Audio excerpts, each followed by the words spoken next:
Shriman all info media ప్రేక్షకులందరికీ స్వాగతం.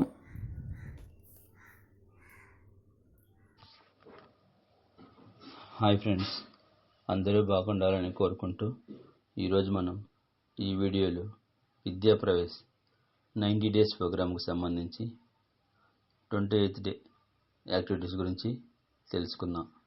ముందుగా లాంగ్వేజ్ అండ్ లింగ్విస్టిక్ డెవలప్మెంట్కి సంబంధించి చిత్రం చూసి మాట్లాడడం.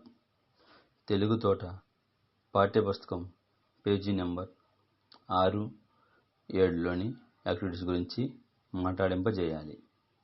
సెకండ్ యాక్టివిటీ కాగ్నిటివ్ డెవలప్మెంట్కి సంబంధించి థీమ్ తాకి లెక్కించండి. కొన్ని చిన్న చిన్న వస్తువులు 1 నుంచి 9 వరకు ఉండేలా ఒక్కో రకం ఒక్కో విధంగా సేకరించండి. రాళ్ళు, చింతగింజలు, పుల్లలు, బాటిల్ మూతలు, నాణేలు, గవ్వలు మొదలైనవి ఒక్కొక్కరిని పిలిచి తాకి లెక్కించమనండి. అవసరమైన వారికి సహాయం అందించండి. థర్డ్ యాక్టివిటీ ఫిజికల్ డెవలప్మెంట్కి సంబంధించి థీమ్ అవుట్డోర్ ప్లే. పిల్లలను ఆరు బయట వారికి నచ్చిన ఆటలను ఆడించాలి. Thank you for watching. Subscribe my channel.